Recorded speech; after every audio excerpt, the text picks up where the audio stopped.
Hello and welcome to the CT Strategist Report. I am Daniel Kent Newmeyer and I have a very special show for you today. As you know, we do a lot of different political action up at the state capitol, and we also do some kind of investigative stuff, or we try to shine light on things that viewers and people who've approached us on stuff that they found out in politics, in corruption, and things like that. We try to kind of guide them to resources or help them along the way to deal with government interference sometimes or corruption. But in the last 10, 20 years, we've had television shows and a lot more emphasis on body cameras and interactions between the government or the police and the public. And as the political situation has changed on the ground with different groups and different racial tensions, a lot of those police shows, a lot of those body camera shows, which really showed what was going on in this interaction and dialogue fairly completely, has gone away. But that's not necessarily true. And in my travels, I'm always keeping my eyes open for people who are politically active. And what I mean by that is it's a way of life for people like me and for people like my next guest. And sometimes they start to build organizations and they start to branch out with other like-minded individuals who are also activists. So my friend George Metz, who I'm going to bring on here in just a minute from Rogue Nation, has started a group called the Activism News Network.com. You can find them there. But it's also a channel, and it's a group of 20 or so government auditors. And you say, well, what the heck is a government auditor? Is that like the IRS? No, it's actually kind of a good thing, right? A government auditor is somebody who perhaps happens upon a police stop and gets out and flips on their camera. And as they film this stop, they can also make the person who is being pulled over by law enforcement aware of what their rights are. But under the Constitution, there's nothing wrong with doing that. There's nothing wrong with filming a police stop. But as much as it's our right to do so, what's often encountered is pushback by police, frequently arrests, missing body cam footage, and a lot of shady stuff. And I think what I learned just in my few days in dealing with our next guest and my new friend Tim Riley of Tyrant Slayer Studios, is that the job that this network is doing is so critical to the honesty and keeping everybody above board. These are not people who are against the police by any means, right? They want the people who've taken their oath of office to serve and protect like they're supposed to and follow the law. What they find a lot of the times is many times officers don't know the particular basic codes for things as simple as not having to produce an ID if you haven't done anything wrong, right? And so if a law enforcement officer for some reason has singled you out and is trying to kind of finagle whatever he wants from you to get more information out of you, he doesn't have the right to do that, or you don't have the right to answer him. I suppose he could ask you the question, but you don't have to abide by that unless there's a problem, right? Anyways, without further ado, I want to introduce to you my next guest. George Metz is a government auditor, and his YouTube channel, Rogue Nation, has gotten very popular because he's out there every day doing this kind of auditing work. So let's bring him on now, and he can tell us more about it because this is pretty new stuff to me too. If I could just find my mouse here. Hi, George. How are you? Good, Dan. How are you, sir? I'm doing real well, and I want to thank you for being my guest here. I've been away, been out of the studio for a little while, so I got to remember what the buttons do. Absolutely. Uh, um, so, so I was just kind of explain. Did I explain kind of in detail, kind of basically what you guys do? Why don't Yeah. you kind of take us first about who you are, how you got started, and then what a government auditor is. Well, as we were talking earlier, Dan, I'm a fan of old history and law books, and I like to study things as they begin to where they are today. Mm-hmm. And that left me with a lot of questions that I had for our government. And I noticed that whenever I'd go out to ask these questions, I would get red tape. I would never get an answer. These people are supposed to work for me, and I'm asking basic questions about, how this stuff all fits together, and I heard a lot of times, go find a lawyer. Well, I don't have thousands of dollars, to spend on a lawyer and 20 years to study, a specific sect of the law or whatever. I'm just asking some basic questions. And so, as I was going through YouTube, I noticed a lot of these gentlemen that had picked up cameras and had started going out and were recording their public officials. Mm-hmm. Some notable cases are Turner v. Driver out of Texas, Okay. where Mr. Turner was recording the police from the sidewalk. And so I noticed that these guys were making forward steps in like public records and Freedom of Information Act. So I wanted to try to see if I could get into what these guys had going on. I'd already studied law for quite a few number of years, so this kind of fell into my lap almost, you Mm-hmm. could say. And one of the big things that had got me started on government accountability, which a lot of people don't know the story, is the story of the Dozier School for Boys, which was a boys' prison down here, a juvenile prison down here, and it was open for about 100 years. I think I know. I think I saw that story, and there was all these boys who just disappeared and disappeared, right? And Yeah, it there was were some incredible number.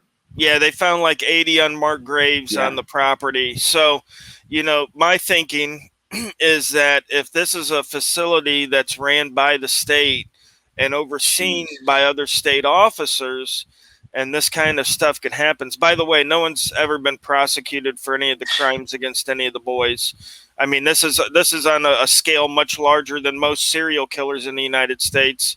Well, it's a mass murder, really. I mean, Right, yeah. right. So no prosecutions ever happen, because of course they're state officers. No one, everybody's push paw, downplaying it, whatever. But it was just, something to me. I said, well, if the state allows this to go on under its watchful eye, then Mm-hmm. obviously the citizens need to go and watch the state, because it's obvious that it's incompetent and can't watch over itself. I liken it to, the mafia watching over the mafia, you know? So, with my history books and the learning that I've done on the First Amendment and stuff, I've known that the right to free press, more than anything else, is the right to keep an eye on our government and to bring what our government officials are doing to the public so that the public can make educated decisions on who's running their lives. Mm-hmm. Because when you get down to it, the government is running our lives. They pass the laws, they enforce the laws, they pass the taxes, they enforce the taxes.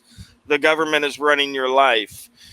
With that reality, we have to understand what our civic duty is, Mm-hmm. because these people are writing laws and passing treaties and doing all this stuff in our name, Mm-hmm. okay, and with our money, and so basically anything they're doing, we're okaying. So if they're out there waterboarding people or killing little boys in Florida, and there are representatives, then they're doing that stuff in our name, and we have to hold them accountable. I mean, the buck has to stop somewhere, and as we've seen throughout these years, it's not stopping with the government, so it has to stop somewhere. The citizens have to step up. They have to step in and keep an eye on these folks. I mean, it's been too long. We've been sitting on the couch hearing these news reports of corruption and fraud and grift and bribery Yeah.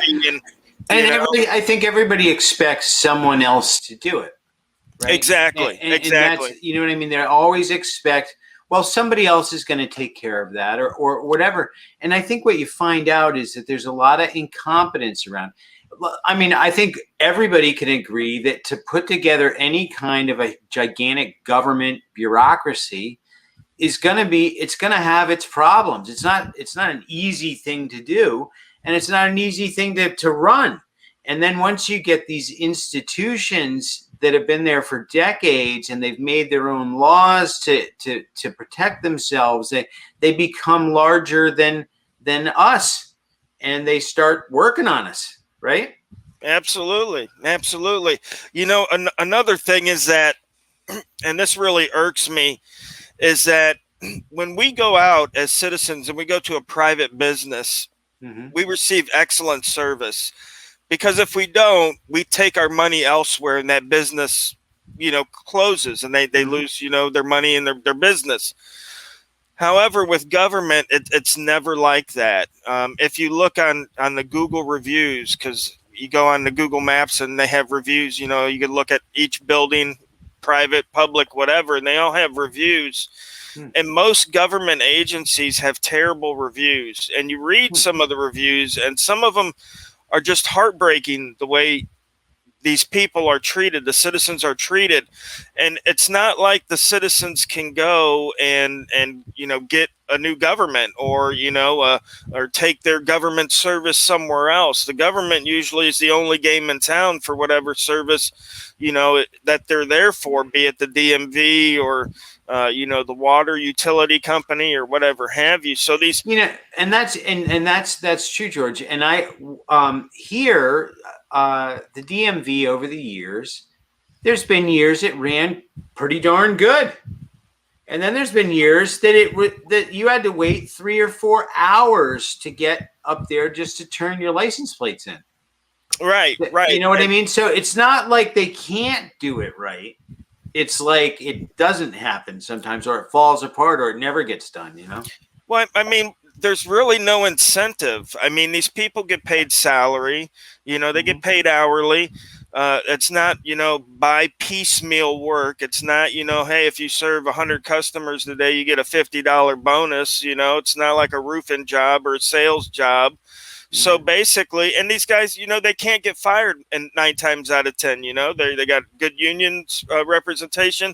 So these guys, they just sit around and they know they're complacent now. So they realize if they're, crappy to a customer, nothing's really going to happen. Yeah, right. Because guess what? The supervisor, they got a crappy attitude to the customer too. So, when you say, oh, I'm going to file a complaint on you, they're like, I mean, you see it in my videos. They're like, yeah, whatever, and when we tell the cops that, hey, we're going to file a lawsuit on you, they're like, yeah, whatever. I don't care. It's coming out of the taxpayers' fund. You know what I mean? Like they have absolutely no remorse about violating the citizens' rights. First of all, they never violate rights. It's always like, no, I didn't violate your rights. No, not at all. And then once they do, realize that, it's no big deal anyway. It's coming out of the taxpayers' pocket. So there's no incentive for these guys to do better. I mean, I can't tell you how many complaints I've filed that have gone absolutely nowhere, where I've had video footage of officers like putting their hands on me unwantedly, which, I mean, if you even like breeze by a law officer and just brush up against them, you're likely to go to jail for battery on LEO, so it's a two, I guess it's like a 2-reality world that we're living in here. And one, it's really strange because it's totally against everything they've ever taught us, where the people we're the bosses. And these guys, we hire these guys to work for us. But to me, it doesn't seem like that, because I'm going to my servants and I'm asking them for permission to drive my car, to hunt, to fish. I'm asking them for permission to use whatever I want for medical purposes.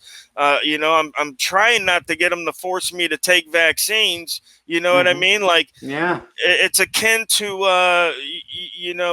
Yeah, it's like if this is not for and by the people, it's on top of screwing the people as well. Right, You know what I mean? absolutely. You know what I find a lot, George, is that if you take the politician out from between us, the problem gets solved. But as long as that politician or that issue group is standing in the way, the problem is still there. Otherwise, why do we have them at all? Right. They're there basically to create strife and to keep us divided, because, like you said, 99.9% of the people in the United States pretty much want the same thing, and that is A, to be left alone, and B, to be able to do whatever they want that's not harming someone else. Mm-hmm. You know what I mean? That's basically what most people want. They don't want a lot of things in life.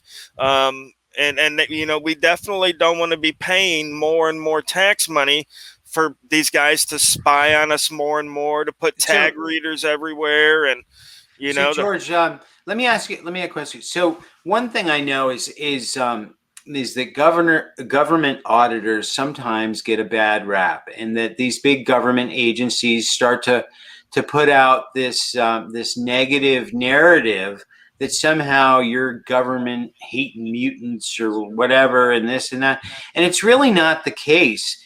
What you're doing is you're just filming what you're legally allowed to do, and if there's somebody who doesn't seem to understand their rights, you speak up and you let them know. And there's nothing wrong with doing any of this, but the fact that they would create a counter narrative or try to stymie public citizens taking their own time to go out and videotape, the relationship of government to the people. What do you think about that? Well, I think it's troubling to me, and it should be to most Americans, because as the narrative goes, if you've got nothing to hide, you have nothing to worry about. They love to use that saying against citizens. And when it gets, turned back around on them, all of a sudden, like you said, we're terrorists, we're anti-government and stuff like that. Nobody is idiotic enough to believe that we don't need government, that some people don't need governed, that, that there should be no laws. Nobody's stating that in any of our videos. We all agree that there needs to be government. There needs to be laws. The majority of people are, they can't govern themselves. They wouldn't know how to act. But the sad fact of it is, and and a lot of people say, well, if you don't like America, you could leave. That's always the thing. And we have to say America is the most freest country with the most civil rights of any nation. However, we haven't reached the pinnacle of what is freedom. We haven't reached the pinnacle of rights, and we shouldn't just stop because we have the 10 amendments. You know what I mean? We shouldn't stop pushing for more, for more freedom. Right. And to that end, and my father, who was a constitutional historian, always used to tell me when I was a child that the Constitution is a living, breathing document, in that it's always seeking to make everything more equal, more free. And for us, we just have to embrace that, and we have to, work with our courts and try to get this done. But at the same time, the people are a huge equation of this. Now, you started, what was the very first one that you did, or how you got involved in it? I started solo by myself. Like I said, I watched a lot of these videos these guys put out. I had some legal understanding before I started. I bought a camera. I went down to my local city hall, Ocala City Hall, Hmm. and I taped the city hall there, the public areas of the city hall there, and they gave me a little bit of grief, but they escorted me around. First they threatened to call the police on me, but then they escorted me around the city hall, the public lobbies. Um, Hmm. and that was my first video. My second video was at the Leesburg post office in Leesburg, Florida. They called the police there. They trespassed me from the property there. Um, you know, there's a Really, in the post office? yeah, Why can't you absolutely. film at the? Why can't you film in the post office? Well, I mean, I don't. you can. There's actually a federal law that states that photography for news and advertising purposes can be taken in the foyers and stuff like that. But again, a lot of it's miseducation, a lot of myths that go around. One of the biggest ones I hear is that you can't record somebody without their consent and public. So we'll have people that are going into these government buildings or in the government buildings, like the workers themselves, and they'll say, well, you can't record me without my consent. And I'm looking around this building and there's like 8 cameras there, and I'm like, did you ask me? You know what I mean? Like, I don't understand. Like, and we know it has to do with the fact that they don't teach logic, they don't teach critical thinking in school. They sit you down in front of a couple of books, they have you memorize it and test on it, and then they pass you to the next grade. So there's not a lot of education going on anymore, and that's part of the problem we're finding. It's not just the public servants and the law enforcement officers, like I was telling you earlier. It's also partly the citizens, because when the Sure. citizens don't know their rights and they're bending over backwards to appease authority, then authority gets it in their head that this is how it's done. And that leads to problems when I come along. When a cop stops somebody on the street 10 times a day, and he says, let me see your ID, and every one of those guys are jumping in their pockets. They can't get there quick enough to get ID, to be like, oh, I'm not doing anything, and here, what do I got to do to appease you? Hmm. And he starts feeling that he can do that to everybody. So when he comes up to a guy like me and he says, hey, can I get your ID? And I'm like, yeah, not on your life. And he looks. I mean, I can't tell you how many videos where I got where law enforcement officers were like this after I told them they couldn't. Yeah, after I told them I wasn't going to get my ID. You know what I mean? Yeah, like they just And expected you to dig in, huh? right, and they won't stop. They'll ask me for ID 10 times. I mean, there's been videos where I looked at my buddy and said, am I speaking Spanish? Am I not speaking English? You're not getting my ID. Wow. So, and again, it falls on all of our shoulders. It's not just, So when you did, so you started to produce these videos, and then did you start putting them on Facebook, or when did you start posting them, or how did you plan to do that from the beginning, or what was your idea? yeah, I plan to put them on YouTube. Hmm. And what happened is that my wife and kids went away for summer vacation in 2018, and I'd been watching these videos for a while, and they were gone. So I said, you know what? I'm going to grab a camera and I'm going to go out here and I'm going to do this. And I did it for their vacation. And, when they got back from vacation, my wife was like, I don't know if I want you to do this kind of stuff, and we talked about it. I stopped doing it for about 2-3 months. We talked about it, and finally I convinced her, and that was in November of 18. And I've consistently put out almost a video per day since that. I mean, on Wow. average. So in 2 years, I did about 800 videos, and I'm nonstop with it. I work it like if it's a job. I get up early in the morning, I go out, and as soon as the first public buildings open at 8 a.m., I'm there, and I work till 5, and then I get off. No kidding. Holy And, smokes. and then sometimes I'll go and do airports or prisons or something like that after 5 when there's obviously we're on the sidewalk or whatever, the prison, and it's not visiting hours or whatnot, but there's a lot of stuff that goes on, and there's not a lot of people that's willing to give it a voice. So one of the problems, because I've been recently on a see something, say something campaign. All right. Where I go into the public building and I give out my business card to employees working in the public building. And I tell them, I say, listen, I know when you're working for the government, you might see something that, doesn't quite sit well with you, or, may not be constitutional, or, may hurt the citizens. I said, and I know there's really not a lot of places you can go to. When the government's corrupt, you can't really go to the government to fix itself.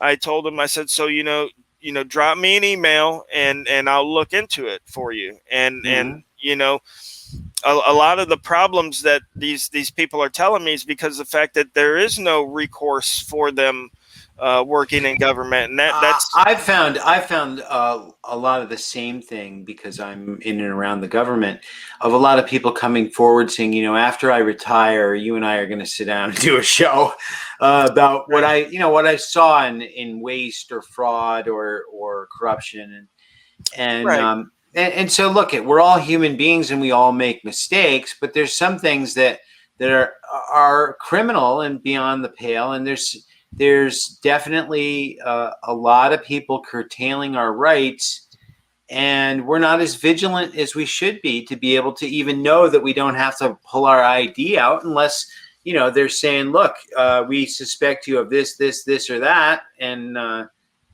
go through the steps, right? Right. And a lot of people would just say, and a lot of people have said, like on our videos, me and a gentleman got pulled over in Georgia last year. We weren't actually pulled over. We were sitting on the side of the road. We had already pulled over when the officer got behind us. So he had no reason to pull us over. So he had no reason to ask the gentleman for his license. We had turned around in a driveway about a half mile back. We didn't know it was the warden of the prison there. God, yeah. So we had turned around in his driveway, which it wasn't like gated or marked or anything. It just looked like a normal driveway to a normal house. We pulled in, pulled out, and we went down the road, and we pulled over. We were looking at our GPS, and the cop came up, and he tried to get ID from my buddy, and my buddy, kind of, you could say, gave him a hard time, but he was really just asserting his rights because he knew, the guy had no reason to even ask him for his ID besides just being nosy. And a lot of people says, well, if you just complied, you'd be on your way. And why do you got to give this guy such a hard time? But, that's the thinking of people that are apathetic, or more so conditioned. You know what I mean? Exactly. Is that they don't realize, like, look, you're not even supposed to be up here talking to me unless you suspect there's a crime and there's some evidence to that effect. Otherwise, leave us alone. We're just looking at our GPS. Exactly. And so what happens is, I think in a lot, in especially in schools these days, not so much when me and you were in school, but today now it's all about submitting to authority. And that's why there's cameras up in the school, and a lot of them are gated and locked up. And there's a police officer in every school now. But there weren't police officers in school when I was going to school, and when you were going to school.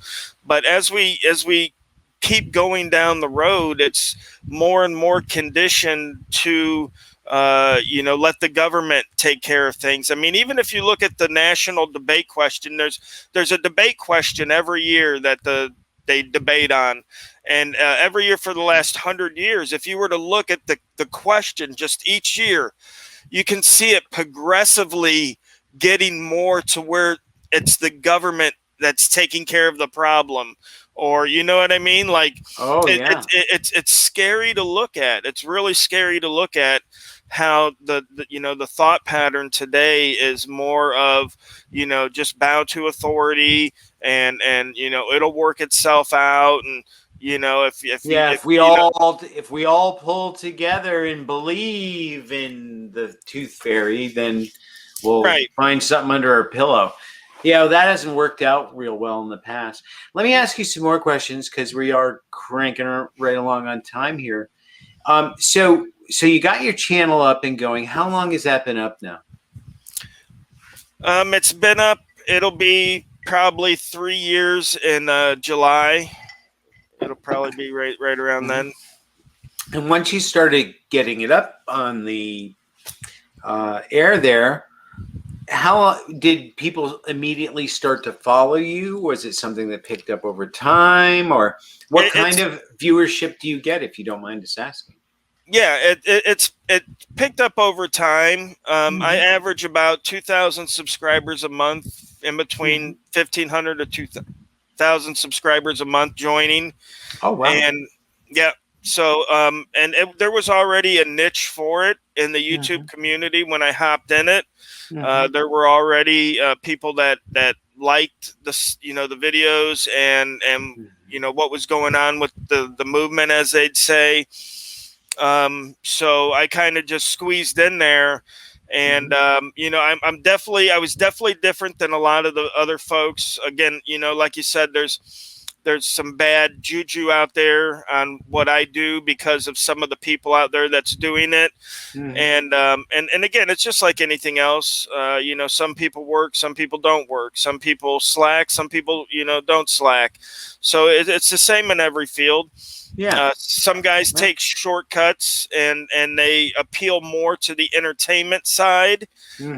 Whereas, people like me and the guys and girls that are in my activism group, are doing it more for the change and the education more so than the entertainment or the, fame or money or any of that notion. Yeah, so, that was a sense I got from talking with you and your folks the other night, was that you kind of selected people to start your organization who took it seriously, who wanted to put their best foot forward and be as honest about it as possible. And one thing I think that you guys made clear to me was that this is not against police by any means.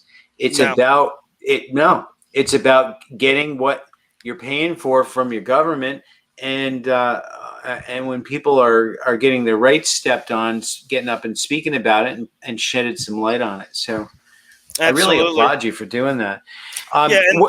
Go ahead, talk about your organization a little bit and what you're trying to accomplish. Well, first let me touch on the anti-law enforcement. As I told you earlier, I have a lot of people in law enforcement that have come forward to me to give me information, of which you can see video stories of what I have on my channel. So there are good law enforcement officers out there. A lot of them are caught in between a rock and a hard place. They've got a mortgage, they've got a family, they need to keep their job. They can't turn on their blue line brother because they'll be out of a job, if not likely killed, something along those lines. You never know. You really never know. Well, look at Serpico, right? That's the big one, right? Right. Yeah. Friendly fire. You run across the suspect, and all of a sudden you get shot in the head, and it was the suspect that did it. And there's a cover up because none of the guys liked you because you told on your buddy. So, it's a dangerous position to be in, right? So. A lot of the guys that see the corruption and they see, what's going wrong, they'll contact me on the sly and give me information, and I'll do public record requests and I'll fish out the story that way to kind of keep them insulated and hidden, because, I don't want these guys to lose their job or to, you're a journalist. I mean, essentially, so you have to keep your sources confidential, and you got to protect them. And that's another thing, is that the folks in your group really take this, the journalism piece of it.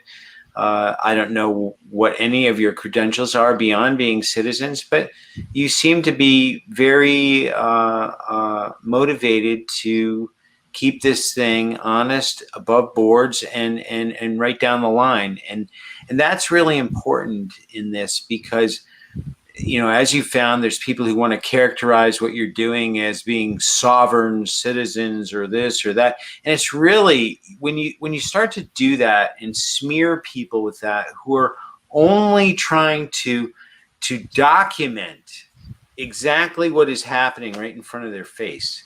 Right. And this is a right. The right to free press is is an individual right that we all have. And if we have a story, if we have an opinion, and we have a means to disseminate that opinion to the other citizens, then we're considered historically part of the free press. A lot of people forget that when the free press came around, it was people like Ben Franklin in his basement printing on a printer his pamphlets. You know what I mean? There was no CNN, there was no New York Times, there was no big media organizations. A journalist hasn't been licensed ever in the United States. The last journalist license was in England in 1662, their licensing act.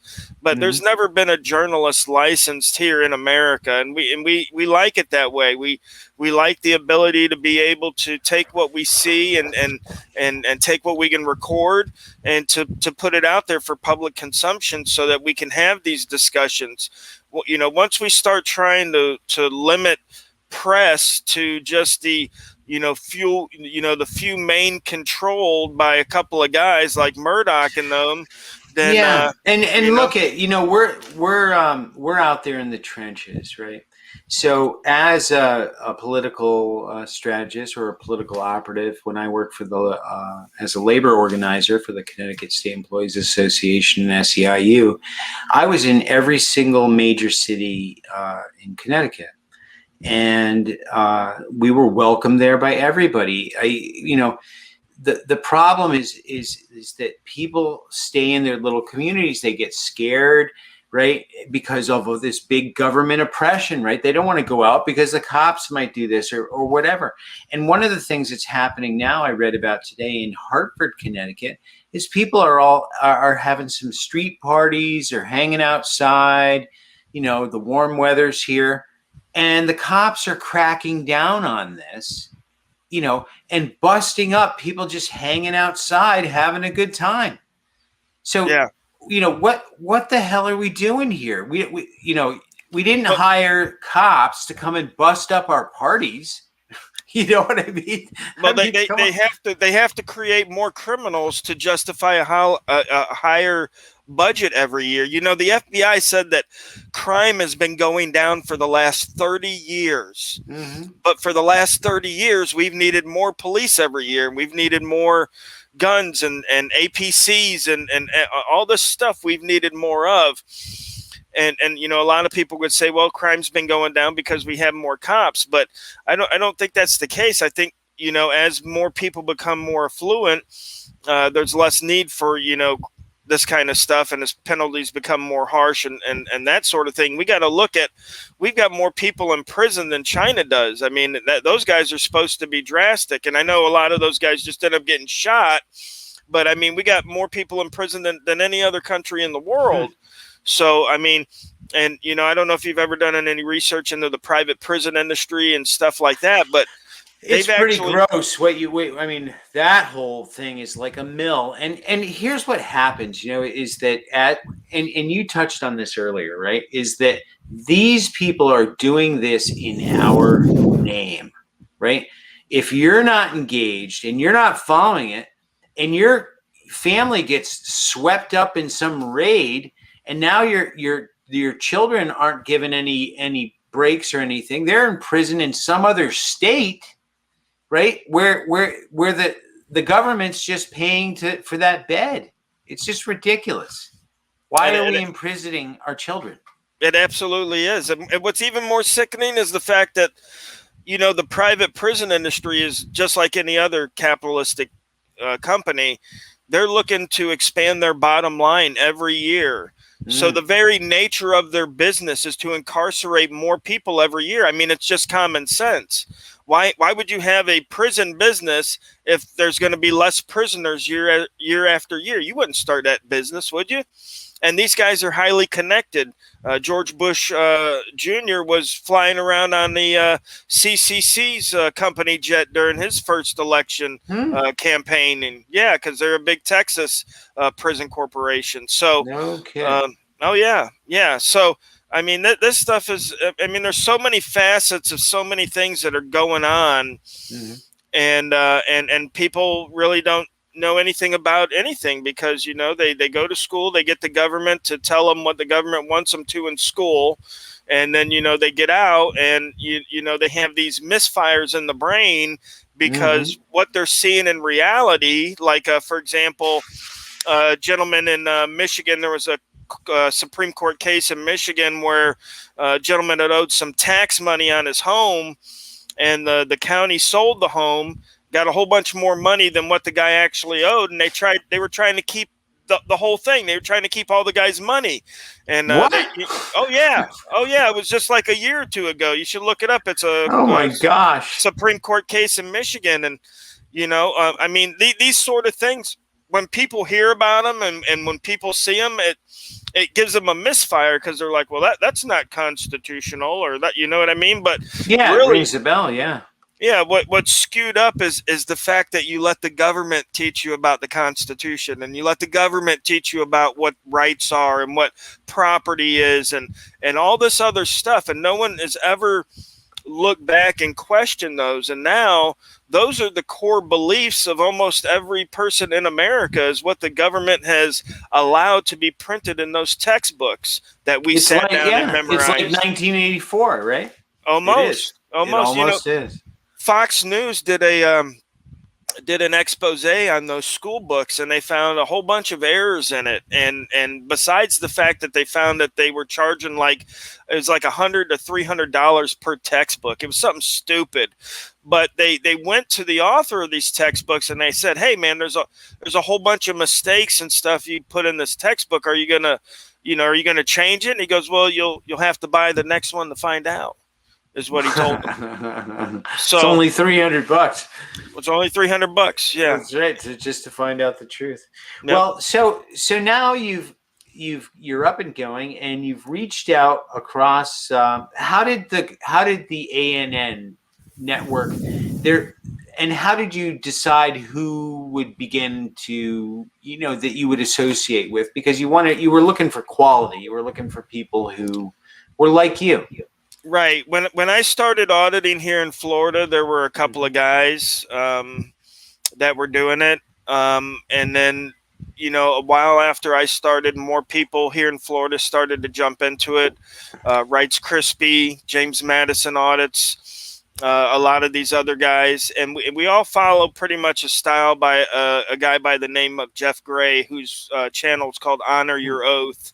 And Jeff's an original player in the game, and his style, hands down, is the best in the business.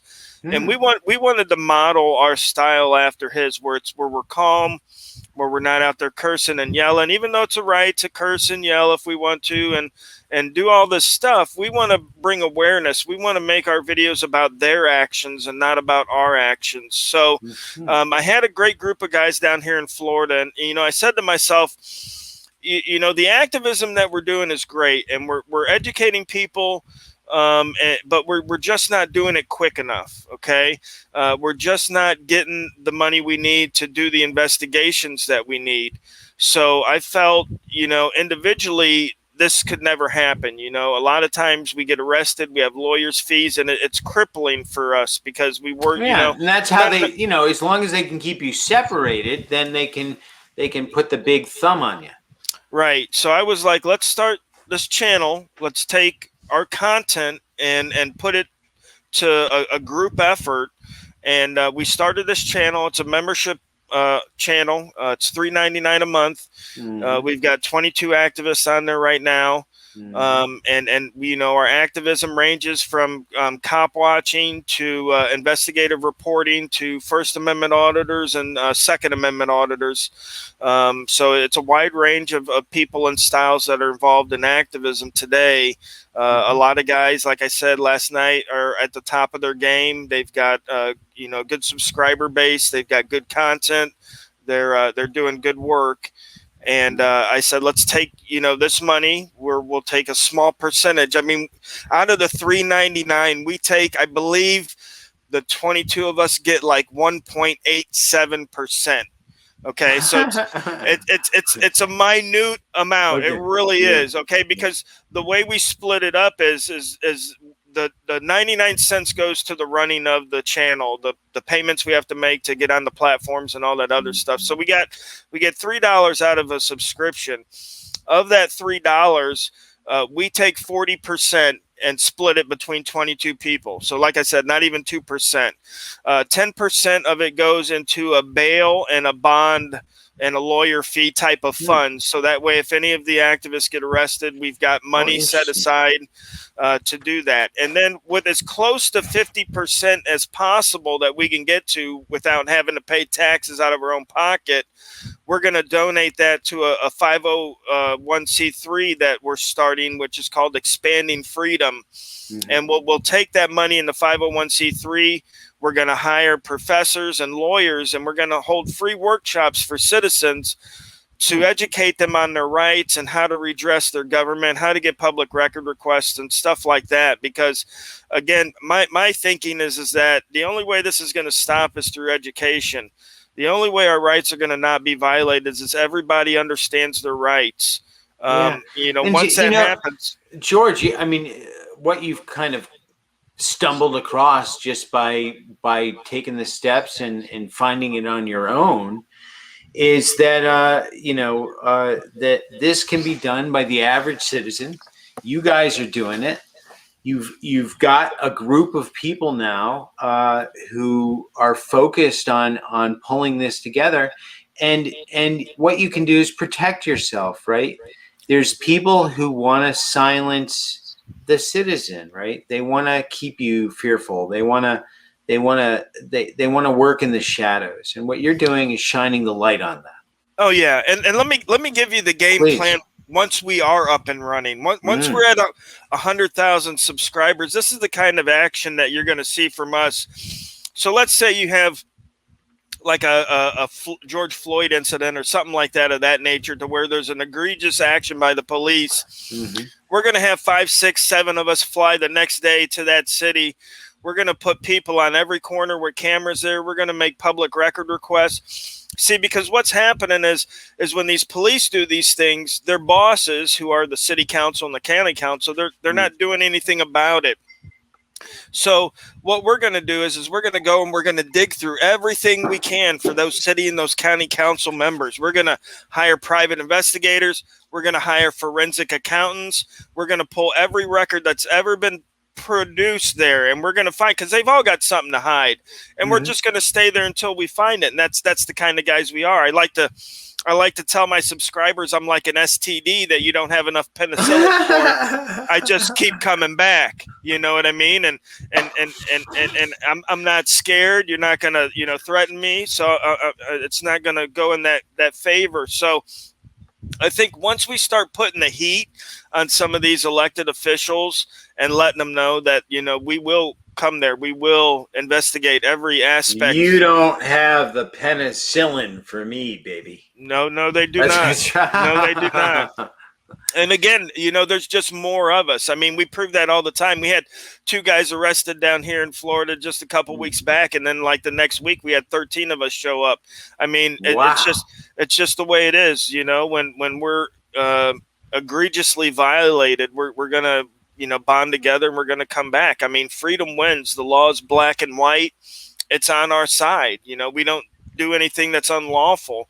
Again, some people. All you're doing is reporting what you're seeing and telling people what their rights are constitutionally. I think it's such a wonderful thing. And what I'd like to do with my show is to kind of follow along, right? I'm very interested in activists, especially at your level. And the fact that you've got 20 of these folks together that you've vetted and who are politically active at that level.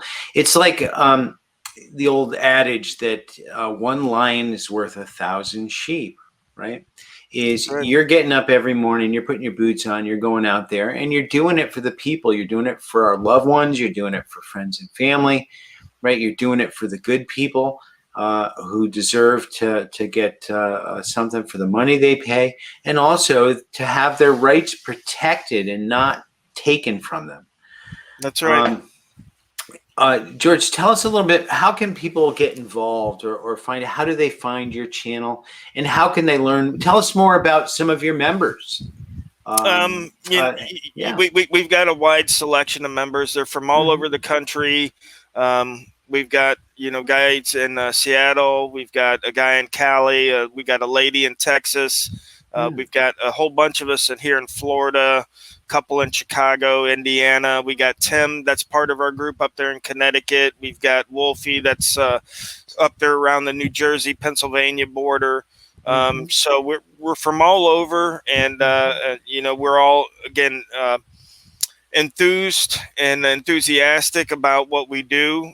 Again, like you said, it's part of our life now. And what you're trying to do, I think, is to get the culture aware that it does have rights, and once you understand that, you can give that officer that ID if you want to. That's not you, right? If that's what you want to do, give it to him. Absolutely. But you should know that you don't have to. Right. You should know that there's a choice. Yeah, and that maybe he's fishing. And tell him to go pound sand, go somewhere else. Come back another day, sir. Yeah.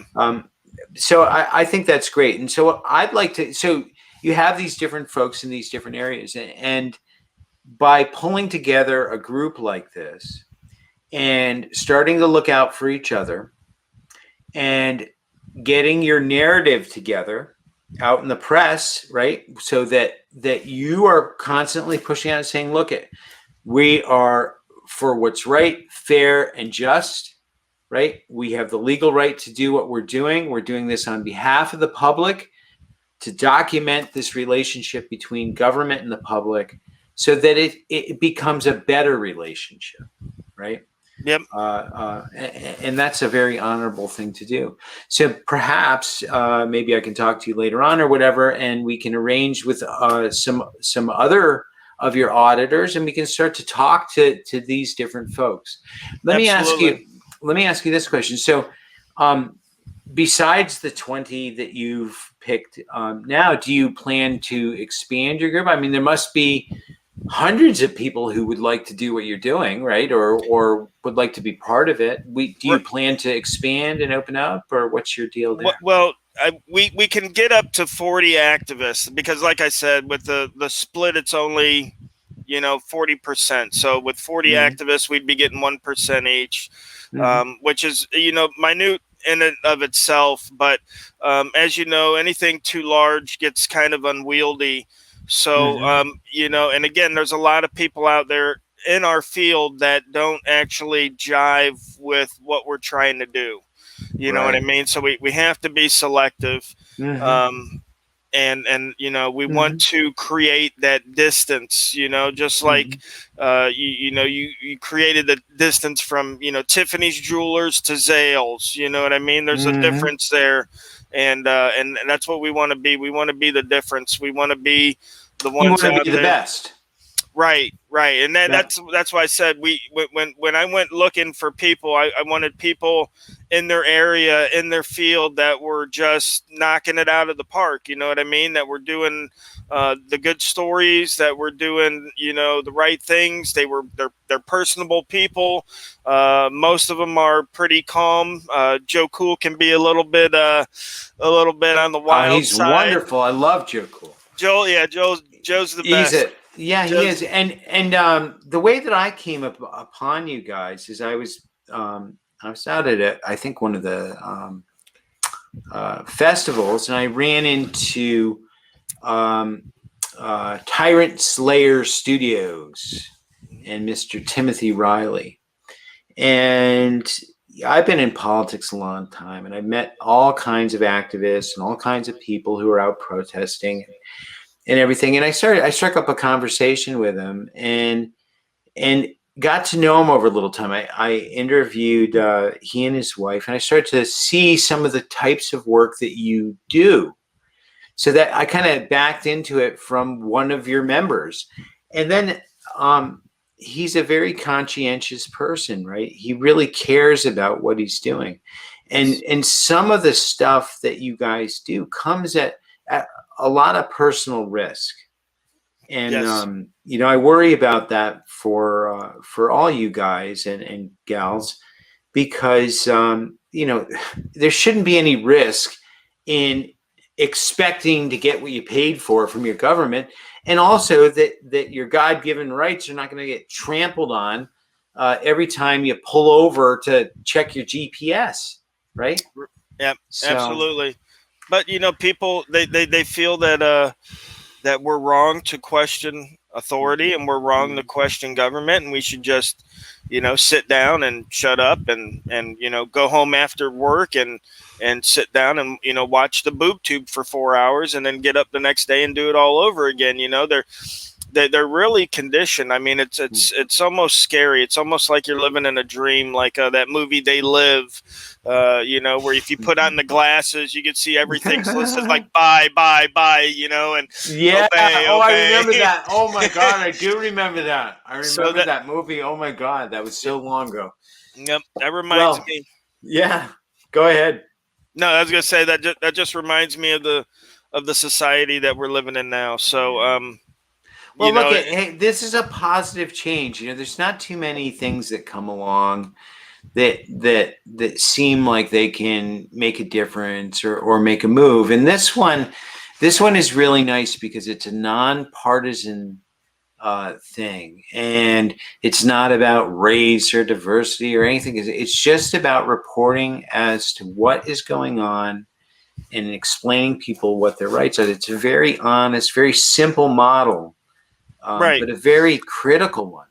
Yes, because it exposes how these people really are, and again, you see it time and time again in my videos. These people have this perceived authority that they can just, like they're running the castle, like this little fiefdom is theirs, and a lot of times I hear, get out of my office, or get out of the, this Good building, Lord. or we own the building, or it's private property. I mean, just so many misconceptions about where the stance is for us as citizens, and where the stance is for them. I do have passes in my videos where I go into buildings and people say, well, hey, how you doing? What are you doing? I'm just taking a tour of the facility, seeing what's available for the public, and stuff like that. And they're, oh, okay, no problem. And I go through and I have no issues. And then there's some I go into and you can't record in here. You're not allowed to do that. I said, well, actually, I can record in here. It's all right, Oh, yeah, no. And it always strikes me that it may be something that they heard from their uncle when they were 10 years old. Oh, you can't record people in a building. You know what I mean? It was never anything that was particularly set in any policy. But George, we got to wrap it up for this evening. And Absolutely. I'm fascinated by your whole group here, and I really hope that I can have you back. Yes. For another conversation. We can follow up on some of the particular stories you're doing, but I'd love to talk to you, the other people in your group, because once we introduce them to the audience here, once they understand that the ANN is a group of journalists who are bringing to you what is actually happening, and the parallel between cops or live PD and what you guys are doing, is you're doing a much more pure sense, right? It's not a sensationalized thing, right? Nope. It's cut, it's dry. This is it. Make your own decision, because this is what we're looking at. Right. Yep. In the cops PD, it's kind of flashy, and they're cutting to here, and the Joe Walsh, and they have the music and the bad boys and all. I mean, that's more entertainment, right? Yeah, absolutely. You'll find them. That's not what you guys are about. Your rights. You guys are about keeping people safe and honesty. So Yeah. I applaud you. Yeah, and I don't do much editing. I mean, my editing skills are kind of even crappy, Mhm. but I mean, the way I look at it is raw is best. I mean, this is what happened. I open up my Yeah. camera. This is what it saw. Take it as it is. You know what I mean? Make your own decisions. Um, Mhm. so Well, thank you so much for dedicating your life to this, and your group too. I thank you all out there. It was nice to meet you all the other night, and I hope that we can have conversations and keep this going, because what we want to do is we want to grow it and we want to expand it. There are more people. You probably will expand your group when you find people who are as dedicated and pure of heart as you are. And I know that there's more out there who would like absolutely. to do that. So, anyways, have a good evening. And it's been so nice to meet you, George. From Rogue Nation, please visit his website, which you'll see cruising across the screen right here, the activismnewsnetwork.com. George, have a good evening. We will Thank you, talk Dan. very soon. And thank you for coming on. Yes, sir. All right. That was the great George Metz and of Rogue Nation. And, these are the kind of people that we really have to support out there, right? We really have to take care of people who are willing to step up into harm's way. And you wouldn't think like going to the DMV with your camera would be stepping into harm's way. But like George is saying, people come up and they have this sense of entitlement that they can say what your rights are, that they can step on you, that they can take your free speech away, or they can take your freedom away, or they can tow your car, right? Or whatever the case may be. And so in life, we have angels, we have people among us who set aside their own safety, their own well-being, and a lot of times, which bothers me, their families can suffer because they're so passionate about that. And I know in my own life that my passion for politics has a great toll on my family. Right? I've worked for the unions, I've worked for the Democrats, and I've worked for the Republicans on the top level. And in politics, if you're a Democrat or Republican or any of the any other party, you know that it takes a toll on you. So when you're at the top and in the midst of all this stuff, it weighs you down some. But when I meet people like Timothy Riley of Tyrant Slayer Studios, or George Metz, and the other fine folks that I met in the Activism News Network, it inspires me to continue. Right, it inspires me to dig a little deeper, get up a little earlier, and get the job done. Right. My whole reason for being and coming back here into the political scene after running my business for years and being involved more in consulting on politics was to rip the top off of it and let people know and develop activists from the base. Because whether you're just learning that things aren't going the way you want, or seeing some of the stuff on George's channel, then and you want to get involved, you can start at a small level, right? And then it grows into what George does someday, right? George was motivated and he bought a camera and he was watching some other government auditors, and he said, you know what, look, I want to do that. That interests me, right? And we're paying for this, and people don't know what's going on. And if you feel like that, right, well, then you can reach out to the same type of people as he and get involved at your level. Maybe it's just working on a campaign, or you work for the Board of Education, right, or City Council, or whatever the case may be. Getting involved in your community is always a good thing. And when you're doing it at George's level or Tim Riley's level, It comes with a lot of responsibility, and you have to be polite and you have to be civil, because people are going to get in an emotionally charged situation believing that they can take your rights away from you, right? When they can't. Okay. So you can see that if somebody feels that they have power over you to take your rights away, you have to be very careful how you're dealing with those people, or you'll end up in jail, you'll end up beat up, or worse, right? It's happened, right? Where that's what we see in the paper all the time. So I find it very inspiring, and also interesting that this type of an activist has kind of come up out of the sand, right? I mean, before it was somebody who took pictures and then tried to report the story, or a traditional journalism. But these are folks who are passionate. And you heard him, he's getting up, he's working a full day at this, right?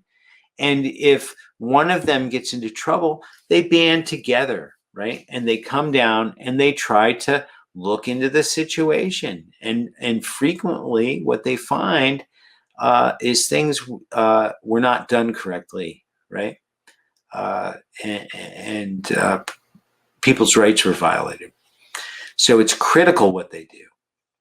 Anyways, I could go on here all evening, but I think I'm going to play the outro music and I'll let you all go to sleep.